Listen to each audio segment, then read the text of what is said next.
And we're live.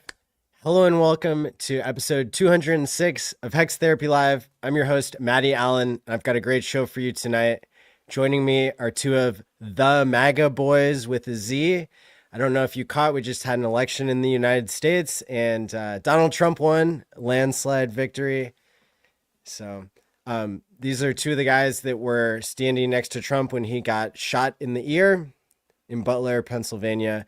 And so I'm really excited to have you guys on the show. Welcome. Thanks for having us, man. Pleasure to be here, Maddie. Thank you for having us. So as people who are watching the show, they've followed along. I met you guys at an Ethereum conference out there in Utah. And funny enough, at first I wasn't ready to interview you guys. And it was like, somebody was like, "Hey, can you interview these guys?" I was like, "No, I don't." But then as soon as I heard that you guys were involved, that you were standing next to Trump at the assassination attempt, I was immediately hooked. And so yeah, so I'm excited to now be kind of following along your story and helping out where I can with the crypto side of things. But yeah, I would, yeah. So let me see. What's my first question here for you guys? By the way, if you're watching, hit the like, subscribe button, share this out. We got some good content here for you. And I guess, technically to make this an even more real, stream, like I'm going to run the intro song, while we get started here. So go ahead and hit the like. It's from Maddie Allen of HEX Therapy Live. I like Maddie. Maddie tries to make the world a healthier place. He's a mental health professional. He's done research. Big videos on sudden wealth syndrome. There's nothing that a human being can do better than try and heal his fellow man. Maddie Allen's got that covered. He does emotional, feel-good, mind management, emotion stuff, like, as his gig, because he's a therapist. That's what he does for a living. Like, he helps heal people. All right. So first question right off the bat for Devin. So every time I turn on the TV, I see your face because you were standing behind Trump at the moment that Elon Musk, did this big reunion thing in Butler. So can you tell us like what it was like to be at that rally and what it's like to see yourself on TV every time anybody ever shows a clip of the president? Being there in person for the Elon Musk intro is probably one of the coolest moments along this whole trip and journey we've been on since our first trip out to Vegas. That's when we first saw ourselves on a newspaper, and it's kind of been every week since. You see us, one of us, in a clip somewhere, news, newspaper article. It's pretty crazy. My brother calls me probably every other day to tell me how annoyed he is that he's seen my face all over. Uh, but it's pretty humbling though to be able to be in the same frame, in the same shot as two of the most powerful men, not only in the country but in the world right now. Absolutely. What's it like being in the spotlight, Polly? I try to stay out of the spotlight, actually. I'm the kind of the quiet guy in the corner. It's just the way I like it. It's the way I've always been. Yeah, like you said, ever since day one in Vegas started, and ever since then it just took off and exploded to what it is now. And it's a massive movement. And you guys, so you guys have been touring the country in a MAGA themed bus. And I should point out that even though I just survey 92% of my audience is Republican. I didn't realize that, but MAGA means different things to different people. But I witnessed you guys, and I come from a blue state, so I'm like surviving all the brainwashing that happens there, and that's been a major issue in the election too, of why everybody wanted wanted to vote for Trump. But there was a moment that I saw when we were in Utah, and I just met you guys, and your bus had gotten keyed, and I'm like standing there filming your guys' reaction, your genuine reaction to it, and you guys weren't feeling any violence or anything, and you actually had compassion for the person who was like lost so much that they would have to vandalize your guys' hard work. And so my question is like, what does the MAGA movement mean if it's not some neo-Nazi thing, and if it's not some violent thing? Like, what is it that fight really stands for? I'll let you take that one, brother. It's pretty much peace, love, happiness. It's the MAGA is MAGA, making America great again. And anything you got to do to make America great, that's part of the movement. You need to eat healthier. You need to save your children, considering you got 400,000 plus missing children going in federal care nowadays. It's getting pretty crazy. I mean, the rest of the world is on fire. We don't need any more hate. It's kind of sad that it takes a red bus in the middle of a parking lot with nobody around it to really set somebody off to cause damage like that. It's sad, scary, and they just need a hug. And if they want to have a conversation, we're still intrigued into who did it, and we're willing to talk and give you a hug, like I said. See, that's the best thing that I love about MAGA itself is it's not Donald Trump. It's pro-American values. And I find nothing wrong with wanting fathers back in homes and a healthy meal on my plate at night, right? Like, I want a roof to come home to and the energy bill not be astronomical. It's crazy how much our wallets are hurting right now, to put it bluntly. But it's MAGA is going to heal this country, and the way we're going about it, I believe, is the right way. Yeah. Well, and yeah, I've noticed your guys' genuine calling and attitude towards things, and that fits so well with my mission in crypto and my audience values, people who have the right ethics behind them, which is not what we see in crypto. It's not what we see in politics in general, is people who are aligned morally, right? And people who care about long-term health, right? And so I love that you all stand for something, more than just one candidate. As you said, you stand for people being healthy. I've heard you guys talk about the truth in the media and that kind of stuff. So yeah, that's really powerful stuff, and I think that's what people are looking for. Now, I guess before we go through all these different topics, of what we all stand for, I need to hear your guys' reaction to what happened yesterday. Wait, no, 2 days ago now, isn't it? Yeah. Okay. They officially called it yesterday, I think. All right. 2 days All right. ago. Yeah. Let's hear from you guys, because you guys. So tell me, what have you guys been doing to try to get Trump elected? And how does it feel now? So we've been traveling to all these Trump events, working with Scott Presler to get as many people registered as we can. Oh, wait. By the way, Scott Presler, I didn't know before I met you guys. He is this like gay Republican icon. Is that fair? He's a legend. He's okay. He's an American icon. Yeah, and you guys introduced me to him in person, and I'm like sitting in a car. He's like driving me back to my hotel, like, right? And this guy, like on Twitter, if you get 500 likes, you're like in a whole category by yourself. And then if you get 5,000, that's like more than anybody in crypto ever gets. And then there's like the level of 50,000 likes, and it's like you're up there with Elon, and that's where Scott Presler is.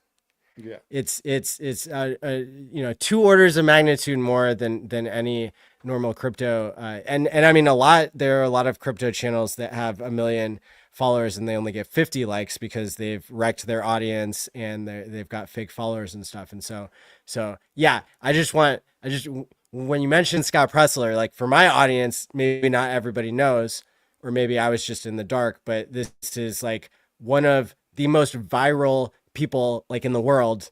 Yeah. So you guys roll with him, I guess. Yeah, and Scott is just such a genuine guy. Since day one, we met him in Philadelphia. He took us under his wing, said, "All right, guys, this is what I need from you. Go hammer the streets of Philadelphia, register some voters." And then since then, it's been Scott and the MAGA boys, kind of. He is such a genuine man, and what you see with him is what you get. He takes the time to speak to anybody that comes up to him. If he's doing if he's doing an interview and somebody comes up and wants to take a picture, I've seen him stop interviews to go do it. Sometimes he finishes it, and then he goes and finds those people and has a conversation with them. And working with him has just been life changing. Wow. Yeah, I mean, meeting Scott I don't know, it's weird in a sense because we're kind of pushed in that direction. Were we even certain that we were going to Philly No, for the first one? we got back from Vegas, and then that's when we got put in touch with Sean through Nick, and then from there it was, hey, let's go to this rally in Philadelphia, and then you called Jeremy, and then we didn't even know we were going down to register voters until Nick was like, yeah, we're gonna go do some door knocking in Philadelphia, and we were like, all right, let's do it. And then we went out, and it was just a natural fit, and it's been Yeah, Crypto Patriot and his road itinerary checklist that he makes for us an hour before we do it. I'm telling you. But yeah, meeting Scott, it was literally the first time I met him. I'm like, who is this 6 foot huge guy with amazing looking hair doing registering voters? And come to find out, he's been doing it since 16, I think. Yeah, for a long time. And then before that, he organized like garbage cleanup in Maryland. In Maryland, I believe it was. And he did amazing work down there. He showed everybody that you can make a difference with just one person, and he literally did. And look what he did now. It took him 6-8 years to literally flip a state that's been blue since the late 70s, early 80s. Don't quote me. Long time. And now it's all red, and it's unbelievable that it happened. And he took us, like Devin said, he took us under our wing, and we helped on a little itty bitty part of it. But mostly it goes down to Scott. He literally saved the country, and in my opinion, saved the world. So that's Scott Presler.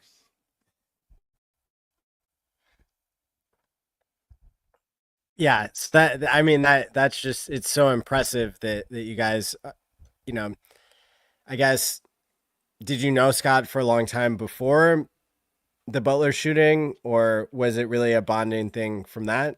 I don't want to say we maybe had one other event. No, actually, it went Philadelphia, then Butler, I'm pretty sure. Actually, no, sorry. A lot of trips have happened, guys. It went Philadelphia, and then Scott actually gave us a call and wanted us to go do some door knocking in Bucks County one weekend. And on our way down, we found out that Gavin Newscomb, just want to make sure everybody heard that correctly. Scum. He was holding a rally in Doylestown at the courthouse. So Scott gave us a call, said, hey, you guys want to go make a little noise? And how cool would it be if we could register some voters outside of a Democratic event? So to Doylestown we went, and from there on is when we really kind of started working with them, and then met up with them in Bucks and had a great day of voter registration. Or sorry, in Butler, not Bucks. Okay. And so you guys have gone, especially after you had this this traumatic event with the shooting and everything, and you guys really dedicated your lives to this more than you had before. And so then you've been going around America, up until the election, wearing this like rally gear, as you call it, these like like hyper America looking like outfits, basically what you guys are wearing now, and talking to regular people, seeing people in public. And that was one of the clues that I had talking to you guys that Trump was going to win in a landslide victory, was that I was hearing from you guys how many people were scared to say that they were voting for Trump. But they would see you guys out in public in places that were swing states or blue states or red states, and there would be a lot of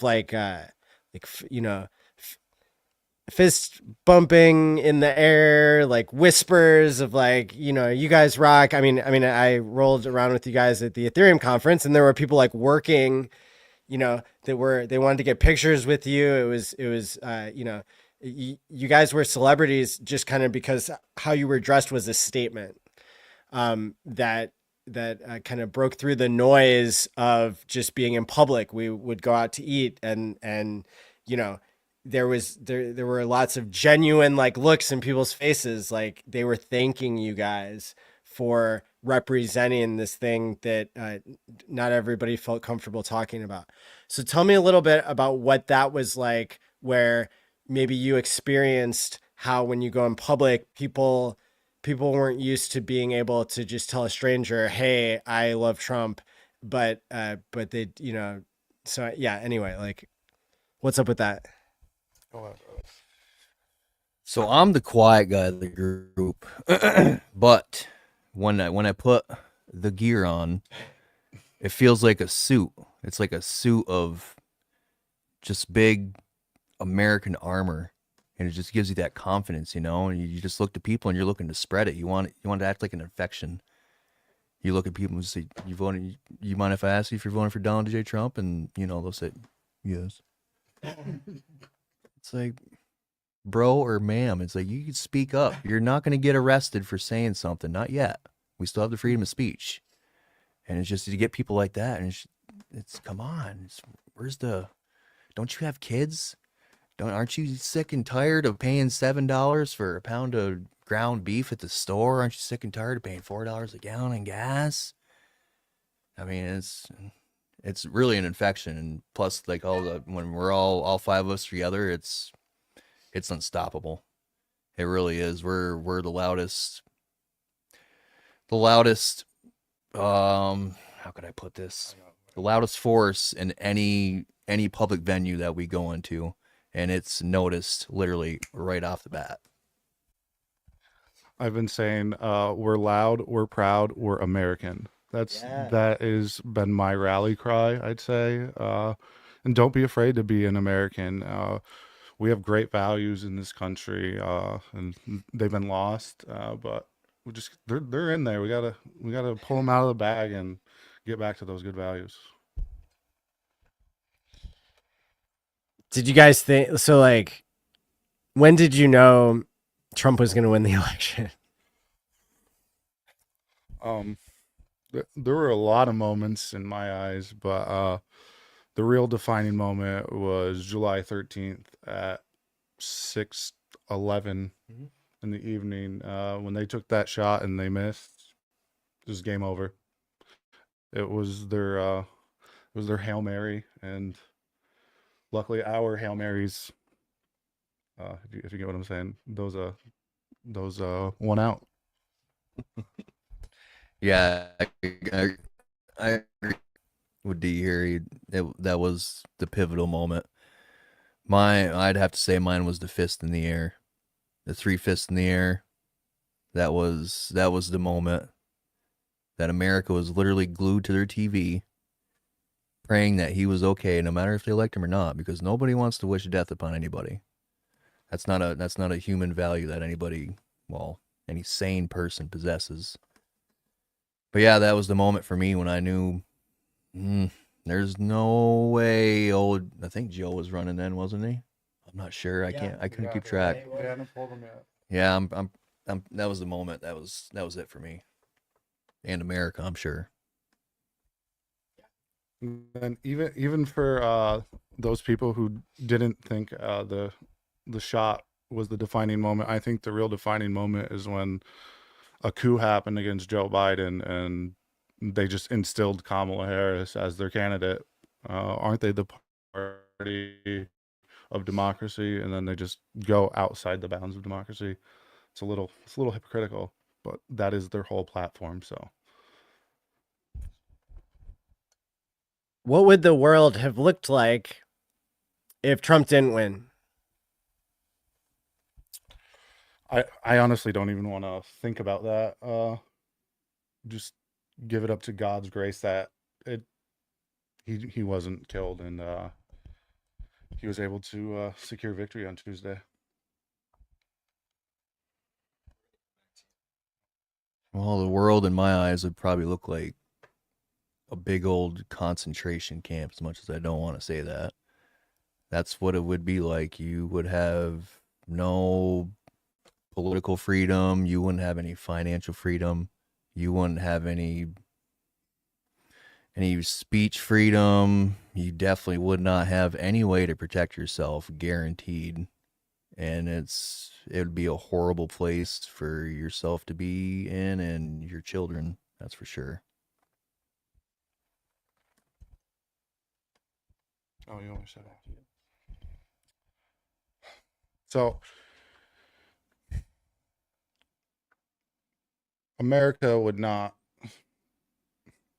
you wouldn't see the America we see. Your freedoms, like he said, they're gone. The freedom to do anything is gone at that point. I mean, we would probably be thrown in prison for the things we've said if it went the other way. Just like Elon Musk said on, what was it, Joe Rogan? He'd be thrown in the gulag. He'd be thrown in the gulag. So, I mean, I feel like that is pretty much what America would be like. Like he said, concentration camps, almost like one of those dystopian movies that you see where you have your districts and you can't go outside of your district. If you say the wrong thing, you're ousted and an outcast. Mad Max, great movies. But yeah, I'm just glad good prevailed in this case, and evil lost. Yeah, I think we would have seen more importing votes into certain places that would make it not fair anymore. Like if the Democrats are, bringing people into the country illegally and putting them in the swing states, that kind of ruins a fair election.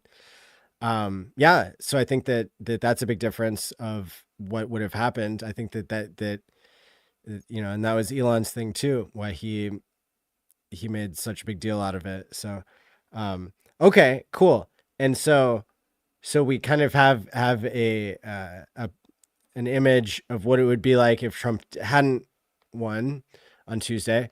Okay, now let's go to a more happy place. What are some of the biggest, what's the top 3 things that you guys see can be accomplished now that Trump did get elected? Well, first and foremost, number one for me would be probably making us more healthy. That's number one in my book. Number 2 is the financial freedom. Crypto.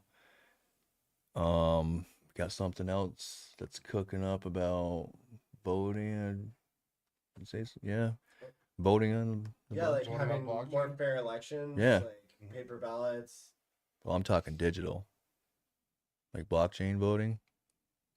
Because it's all verified. I mean, you got to verify who you are on X, right? You got to give them your ID and all that good stuff. You get that little blue check mark. Okay. Kind of, sort of. Here's a fun technical question.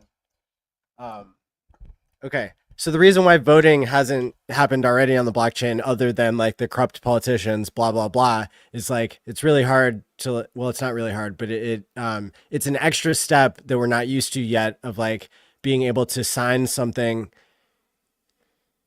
and keep it private for the individual, but keep it public on the blockchain, right? So that's something. It's a technical problem. It has been solved technically, but there's still some level of like you still have to trust like the people who can read the code. If you can't read code yourself, which is way better than like our system now, which is like, you know, you can't verify that the Dominion things didn't get hacked, so on and so forth. But so voting on the blockchain like is technically feasible, although it would be different than other forms of things that are on the blockchain that we're used to, because crypto doesn't have privacy built into it yet. And privacy is an incredibly important thing in finance, in money, in like information, like all these things. Like we want the public, we want the people in power, they need to be transparent and auditable, right? But then the private people should not be tracked, should not be like, you know, the government shouldn't be able to like spy on you type of thing, because then they can discriminate against you based on who you voted for or what you bought at the store and, you know, stuff like that. And so crypto, I think, has a ways to come to be what it's meant to be. And I would love it if politics is the catalyst that makes it so that we get ZK sync, you know, snark signatures. That stands for like zero knowledge proof. I'm just speaking to the audience here. It's more technical. You know, there is a way to have privacy on the blockchain currently and to know that nobody's cheating, although it's not popular yet. And so if elections could popularize that, I think that would be really valuable. And there's nothing more important than voting when it comes to democracy. And so we're far behind every other country in the world, even just having so many mail-in ballots, no voter ID, and not even all paper ballots that can be proven. But so it's like we could improve by just having paper ballots. That's what Elon and Trump keep saying.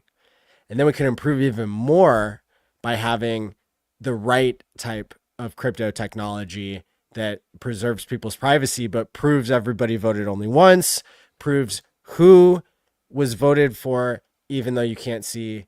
So basically what we'd be looking for is something that's pseudo anonymous, right? So it doesn't tell you who voted, but you can tell that everybody voted once, etc. So you wouldn't be completely tied to your vote, but it would be transparent and it would be instant. You would instantly be able to see the results, and there would be no question of cheating and all that. What else? What else do you see as being in the top things that good things that will happen to America now that Trump has been elected? Like he said, making America healthy again. That for me, I have Crohn's disease, so that is one of the most important things in my mind. Again, financial freedom, that's huge. Gonna get some money back in our pockets and put back into the economy and other people's pockets.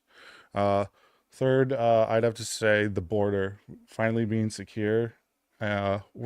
We are the leading nation in this country. We can't have open borders. Being an American has to be put a little bit of exclusivity on it, right? It means something to be American, right? And just because you cross our border doesn't make you one. If you want to come in to our country the legal way and bring value to us, come on over, right? We're a country founded on immigrants, and we're going to continue with immigration.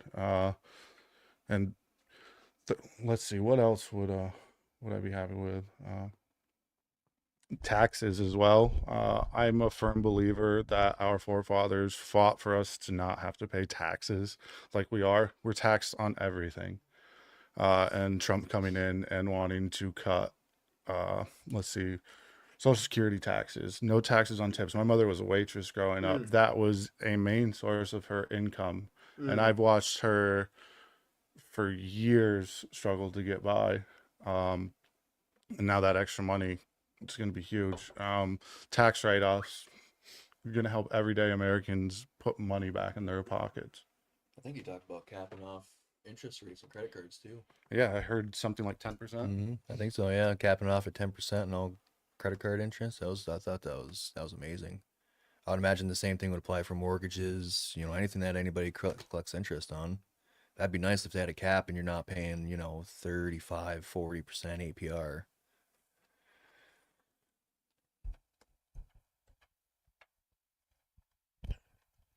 Yeah, this is all really good stuff. That I think there's been a mandate. The popular vote was won, the Senate was won.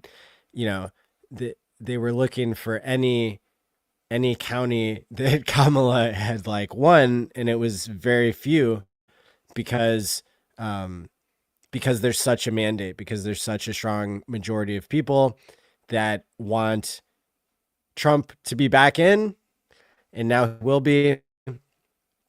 And I particularly think that Trump's ability to work with Kennedy is going to be really cool, because there's a new slogan that's been created recently called Make America Healthy Again, which is MAHA instead of MAGA, right? And so, yeah, so that's kind of like what my platform has always been, is like, how can we use crypto to make the world healthier? And in fact, there's in the Bitcoin Bible, well, it's called the Bitcoin Standard, and it's written by a brilliant and eccentric man named Safedine Ammous. Has some strange ideas about some things, like, you should only eat meat and everything. But when you really boil down like what his thesis is, the idea is that when societies, going back hundreds and hundreds of years, when they got off of a gold standard and they got off hard money, it made all kinds of things go wrong in society. Society became unhealthy because of inflation, is his thesis. And he points back to like the golden ages. He points back to like all these specific turning points in human history, and where you had hard money. The golden age is literally called the golden age because they had hard money, and they would clip the gold coins. That's why on our coins we have like ridges around the outside, is so that it's a throwback to like when you had to look at that to make sure somebody didn't clip your coin down. They didn't shave it a little bit smaller every time it passed through people's hands. And that was a taxation, and a form of inflation that people would suffer. And so it's my opinion, as, somebody who's into macroeconomics and has training as a psychologist, I do believe that in order to fix the fix the world, fix the money, fix the world is like the cliche. But I really, really, really think that there are all these kind of subconscious issues that people suffer in the world because of inflation, because their purchasing power is going to zero over time. And so I think crypto does it has a huge potential to beat that. Although crypto also has an inflation problem where there's thousands and thousands of cryptos, but at least it's transparent. At least people understand that there's different tribes in crypto and stuff. But so anyway, all that to say, people have been hearing me talk about crypto and mental health and making America and making the world healthy again. They've heard me talking about that for a long time.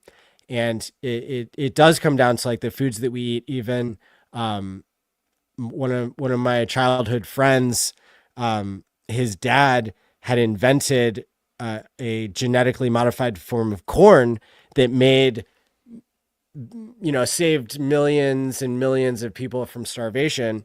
But unfortunately, a lot of the funding to make crops grow anywhere has made it so that there's not as much nutrition. You can get a blueberry, you can get an orange. We were talking about orange groves earlier, and you can get an orange that doesn't have any vitamin C in it, and it looks like an orange. And so I think I think that there's been intentional lying to us about the food that we eat and the health issues that occur. But I also think that this inflation issue, the government can print more money if crops can still be grown and be made affordable and stuff. So anyway, there's that's like a whole podcast I could do just on the Bitcoin standard idea of fix the money, fix the world. But it's inflation that's part of the root of all these health problems. So what kinds of things have you? So this is a new concept though of make America healthy again is like brand new. That as far as I know, maybe it's not, but I just started hearing about that in the past week or two. And so what does that mean to you? Make America healthy again from your own perspective? Getting chemicals out of our food. If you go to the grocery store and look at any box and anything that's processed, there are chemicals that are banned across the world. Put a box of Fruity Pebbles from America up against a box of Fruity Pebbles from somewhere in the UK, for instance. You're going to see that theirs are colored by natural fruits, right? Ours is yellow 6, red 5. I probably got the numbers wrong there, but you get what I'm saying. Putting healthy meats back on the table as well.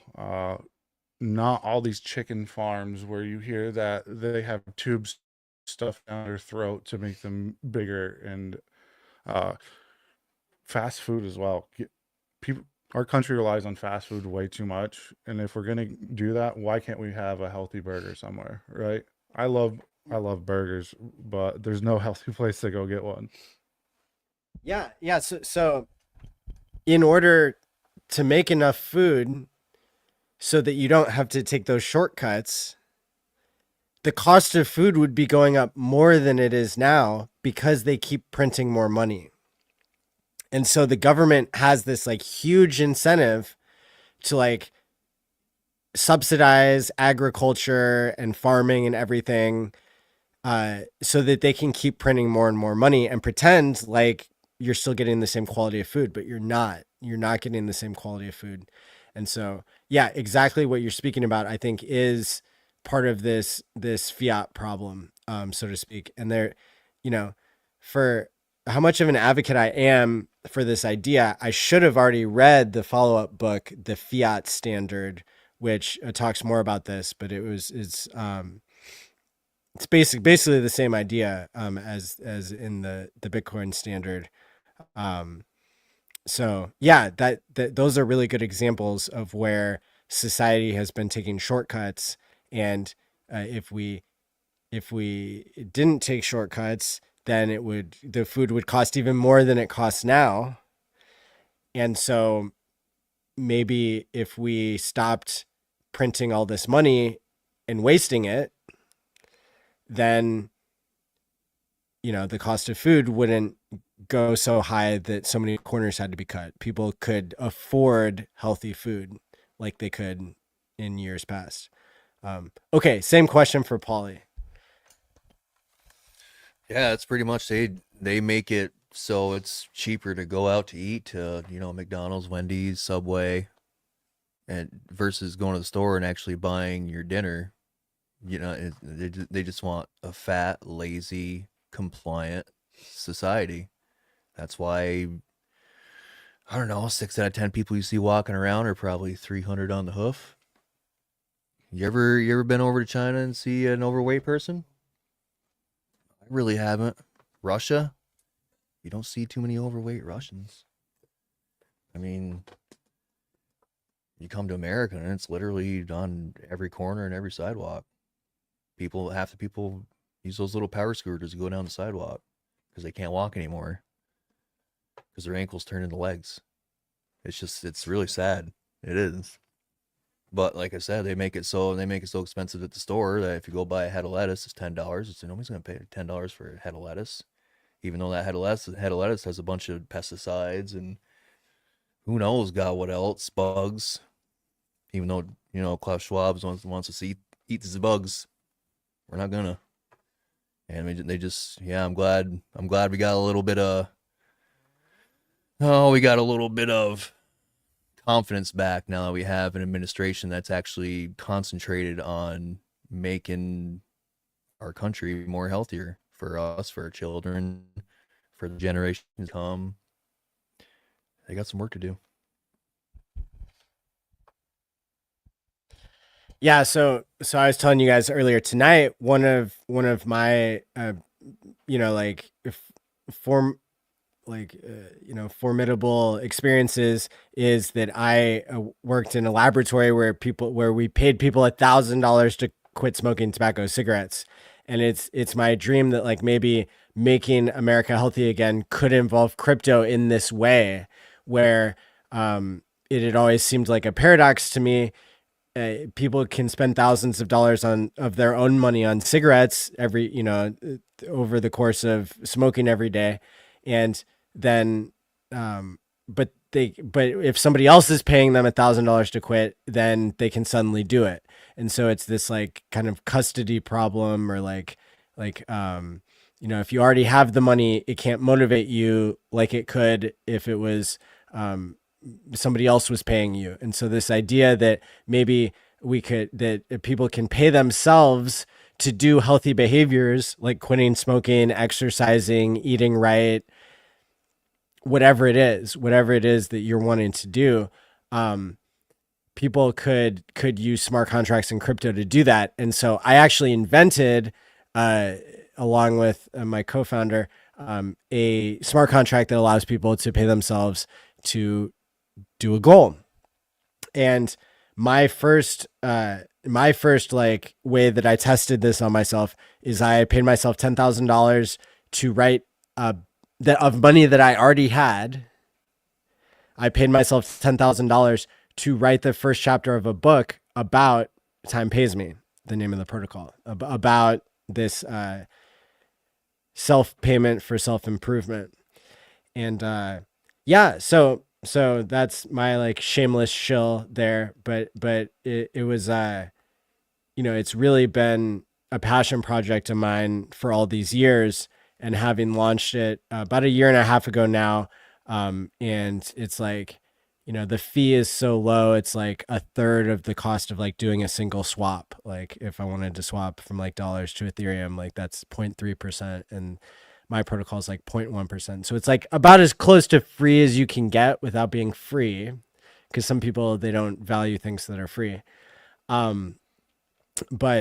But yeah, so that's kind of been my platform. And so I hope someday, when you guys are hanging out with Trump and Kennedy, like, every night for dinner and stuff, maybe you'll think of Maddie and this idea of people self-paying for self-improvement as one of the ways where we can decentralize this idea of health. Because I think I could have already partnered with like insurance companies to like pay people to quit smoking, but then it's not really coming from the person themselves, and it can be corrupted to where now they want to pay you to do this and to do that, and then oops, they're paying, your payment gets shut off if you support this person and not that person. And like we've seen, when you centralize power, that's not going to end well.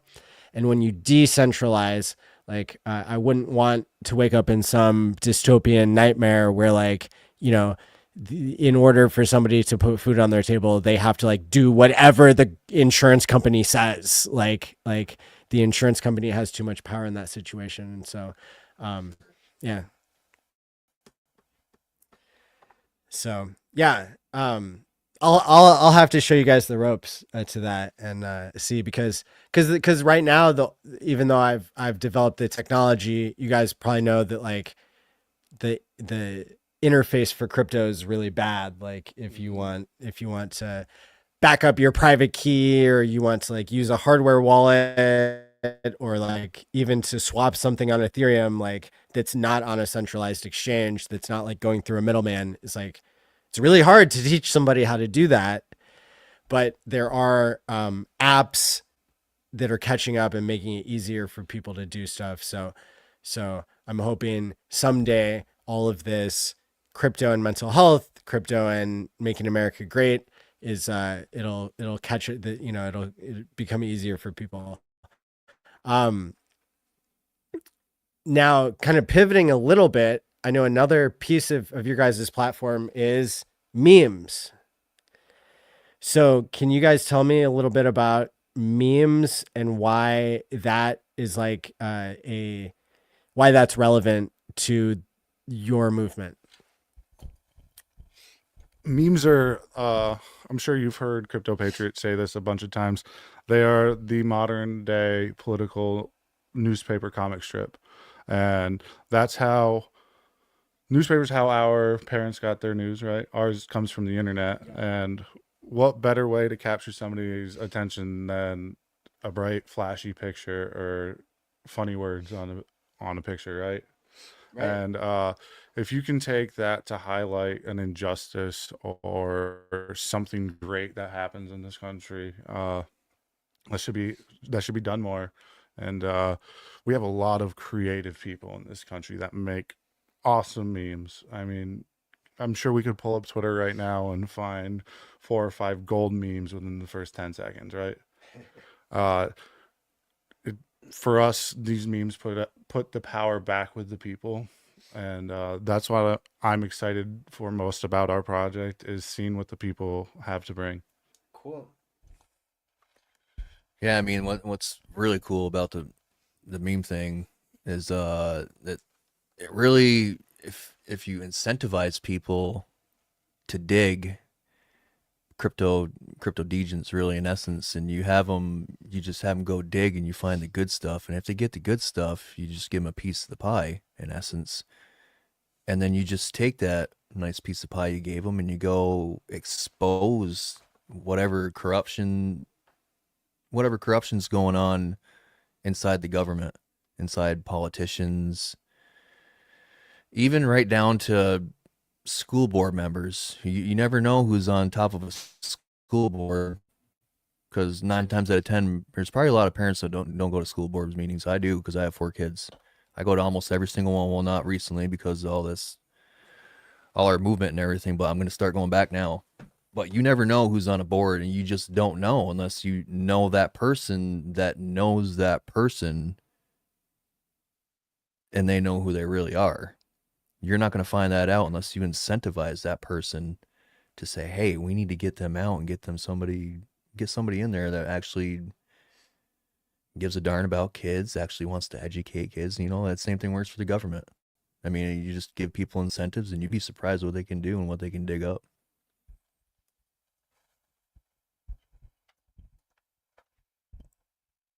Yeah, I think speaking truth to power is like something, as you said, like has been done throughout many decades in like the cartoon section of the newspaper. And now memes are something that cut through the noise, and it's part of the, kind of attention economy that we have. I really think that memes are the cutting edge of politics. And as I've kind of alluded to before, is like crypto is corrupted by pump and dumps, easy money that doesn't stand for anything. Politics is corrupted by issues of power and lies in the media. The media used to be the 4th branch of the government, being separate, part of the checks and balances. Like it was, obviously separate from the government, but it was supposed to keep the balance of power. from the executive and the judiciary and the legislative. And then you had the freedom of the press. You had the people that were supposed to be telling the truth, and they stopped doing that lately. They stopped telling the truth, and people are starting to wake up to that now. And so, yeah, so I see memes being a powerful way to, as a medium, to get the message to people. And so your guys's kind of vision of incentivizing people to share the memes and to get politically active and to have the first federally approved super PAC for memes. I think that's a really unique thing in history that you guys have. And yeah, I mean, this is Bitcoin was founded on the idea of incentives and being able to predict human behavior in a way that had the right game mechanics, the right game theory. And it made it so that it solved the problem of not being able to trust strangers on the internet to tell the truth about whose balance was what. In that situation, you would assume that people would lie. But Bitcoin solved that problem, solved the Byzantine generals problem, and got everybody to tell the truth because it had the right incentives in place. Burning electricity, now you get paid in Bitcoin. If the Bitcoin is worthless because people are lying about the balances, then you can't pay your power bill anymore. So it turns out people tell the truth. Not everybody thought that would work, and it did. And so same thing here is if an incentive system, if there can be a system that's proven where money goes from already sloshing around in like the political world and the media world to create political action, if that money can slosh around in crypto and be more transparent and people get paid and incentivized to tell the truth and create memes that expose the corruption, we're already seeing corruption being exposed for free. And we know that people work harder when they're incentivized. So it makes perfect sense to me as a crypto psychologist that the idea that you guys are onto on the cutting edge of crypto, on the cutting edge of politics, and the intersection of memes and crypto and politics, that's really cool. And you know, in some respects, that's the same intersection that I'm, you know, hanging out at is like, you know, how do we incentivize people to make themselves healthier? And so with you guys being a part, like nobody put you guys in charge of stepping up and getting people to vote and coming on a podcast and touring the country to like inspire people to tell the truth and to do the right thing and all this. Nobody picked you. Nobody in a central point of power picked you. You guys are part of a decentralized movement that occurred because of an evil person trying to assassinate somebody telling the truth. So, do I have that right? Yes, you do, but we're just a bunch of good old boys that just really got sick and tired of being sick and tired. And kids are a big part of it for me. Like I said, I got 4 of them, and they're involved in school. And 3 out of the 4 of my kids, one of them's old enough to know the difference between good and bad, and you know, right and wrong and stuff like that. And the other 3 are. It got pretty bad, and I just got to the point where I had a little chat with Nick one day, and then Nick had a chat with Davin, and after we made that decision to go to Vegas that one time, it was over after that. We were dedicated. And then Butler came along, and then poof, that was the start of the MAGA boys. And here we are, like you said, we're sitting on a podcast talking to a super famous dude sitting right to my left here. His name's Matty. I mean, it all just formed into one, and it's going to the moon. And it's kind of crazy how everything has happened for us. When we first flew out to Vegas, our flight was delayed just barely. And if that flight wasn't delayed just barely, we don't get to Trump Towers when we do, and we don't meet the people that we meet, and the ride we're on doesn't take off. If that makes sense, it's almost as if just saying enough, like you said, enough is enough, and making a sacrifice of putting others before yourself and your country before yourself. It's almost as if there is a divine power working for us and with us. And I believe we all saw that on July 13th for one, and then we saw that happen on November 5th. And it's I get goosebumps still. I will say this in every interview I do. I get goosebumps anytime I reflect on the journey we've been on and how things have worked. And it's just amazing. Like when you joined us in New York City, there was 4 of us, but we happened to have a 5th seat, right? Like we didn't plan that. I mean, Right. we kind of got sat, and then we saw this one seat. We're like, you know what, we're gonna save this, and we're gonna make sure Maddie comes and sits with us. I mean, like you said, when you first met us, you were kind of apprehensive, but then just spending some time with us and learning what we're about opened your eyes, if I can say that. I Yeah. mean, it's been a life-changing experience, and glad to have met you, man. Yeah, likewise. Heck yeah.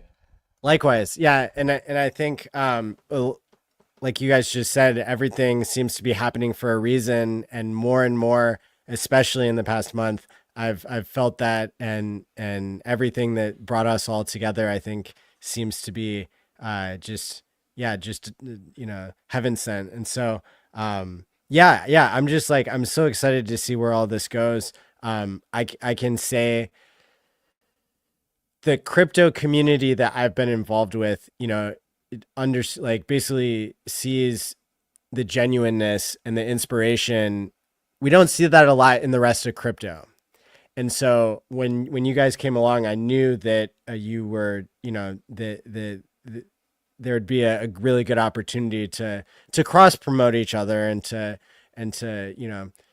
be representing the ideas that we believe in: freedom of speech, truth, speaking truth to power, being on the cutting edge of politics, and making sure that the world has the freedom and the safety to decentralize power and money and these things that are so easily corrupted.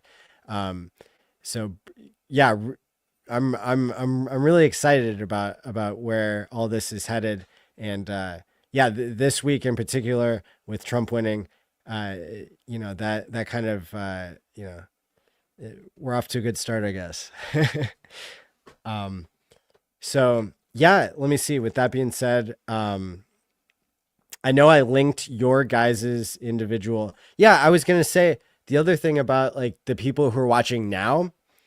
The people who watch my channel are mostly experts in crypto, and long-term thinking people who they tune into Hex Therapy Live because they care about this intersection of crypto and mental health. They care about this intersection of like this strange like sliver of crypto that's like not corrupted to the point of pump and dumping. The people in the Hex community have been gatekept. We've been, just very similar to Trump in a lot of ways, like of being gatekept, being lied about. But part of the whole idea of Hex is that people are able to time lock for up to 15 years, or they can keep their coins liquid.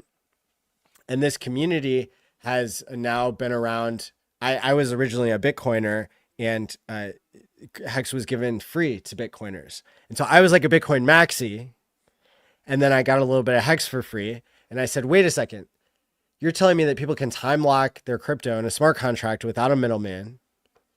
That sounds like dollar cost averaging. That's the most powerful technique in all of investing. Time is a dollar cost averaging. And wait a second, you're telling me that people can time lock, and I call that paying your future self. Wait a second. That's a form of behavior change. That's what I've been looking for in crypto this whole time, trying to create a way for people to improve themselves through crypto. Maybe this is an example where people are not, they're saving themselves from themselves day trading. They're saving themselves from themselves selling early, FOMOing, all these different, swapping back and forth to different things and stuff. And so myself, I put 10% of my life saving, I had 100% of my life savings in Bitcoin, took 10% of that and put it into HEX. The 10% became 100% of my life savings very quickly over a few months, about a year. And what I did is I bought a DeLorean. That's awesome. Can't wait to see it, man. Because that's a symbol of paying your future self. And I said, okay, well, and I practice what I preach, and I time locked every year on my birthday for 15 years, all my HEX. And the license plate for the DeLorean, it's supposed to say out of time, but that's too long. That doesn't fit on a license plate anyway. So I put out of HEX because I had sent all of my HEX to my future self. And so, yeah, so that's how I really got connected. That's why I was so interested in the HEX community. Is this was the first example of a group of 200,000 people who all were tired of getting hated on and lied about. The Bitcoiners said, "Oh, it's a scam." The founder, Richard, he's buying Gucci outfits with all your money and buying supercars. We can look on chain. He never sold a single HEX. You can see it it's mathematically proven on chain. And so just like with Trump, they're going to lie and they're going to try to spin their own narrative. But that made the HEX community stronger, was time locking. Now I'm stuck. Not really, but now I've in Bitcoin, I can be a Bitcoiner today and I can change my mind tomorrow. In HEX, I had to be sure. I had to be so sure over the months that I studied it that I was willing to commit. And so you have this strangely strong group of people. And it's you don't have to hodl because you have a smart contract doing that for you. And so this, as I was saying, this is the group of people that changed their own behavior through a smart contract. And what if people could change their own behavior more than just holding on to a certain crypto? What if they could change by setting health goals and then being locked into that? So, all that to say, the audience here listening to us right now is not your typical crypto audience. They are people that are, I already know, vibing hardcore with your guys' message, your level of being genuine and inspiring. And so I want to thank you guys for being on the show tonight, genuinely. And I want to thank you for just, being my friends and being in my life. So let me just say, everybody watching, go follow these guys. They've got a link in the title. Basically, you don't even have to go to the description below, and follow the MAGA Boys with a Z on X. And then Crypto Viking _19 is Davin here in the middle. And then MAGA Paulie, PAULIE. Thank you guys so much for being on the show. Thanks for having us, man. Welcome to the team. Yeah. Yeah, I really appreciate you, brother, the time and dedication you're putting into it, and what you're doing for making America healthy again. I think that's gonna be massive in itself. And I hope you are sitting down with a dinner with us and DJT himself and Elon. Yeah, I was gonna say that earlier. What do you mean we're gonna be there? You're gonna be there with us, man. I mean, come on now. I love it. Well, thanks everybody for tuning in. Yeah, you can tell this is the start of something really great. And so go ahead and hit the like and share button. If you're watching, so we have 255 people watching live, typically like 1 to 2,000 on the replay. Let us know you're here. Hit the like, do a comment. Even if you're on replay, gang, I want to hear from you. We did some election coverage with another of the 5 MAGA boys. We did on Tuesday night. It was about maybe 45 minutes into the stream. We had Sean join us, who he was on for like over an hour. And that was really fun just to hear from him. And you guys saw, I posted a video of Nick earlier today. We have even better content from Nick, where it's not so scripted, but I think his message is these guys aren't always so serious, right? But that's kind of the part that intersects the most with I think with part of my audience. So give them a follow, check us out, and stay tuned, because I think we're gonna keep collaborating here going on into the future. And so let's see. I gotta load up my thumbnail here, because that's a picture of you, all 4 of you guys. 4 out of 5 of you guys were well, you were standing next to Trump when he got shot in the ear, and then 5 out of 5 of you guys were there when Elon and Trump were together on stage in Butler. So let me get that up there, because I always yell when I'm watching TV every day and I see you guys on screen. Those are my friends. I know those guys. There they are again.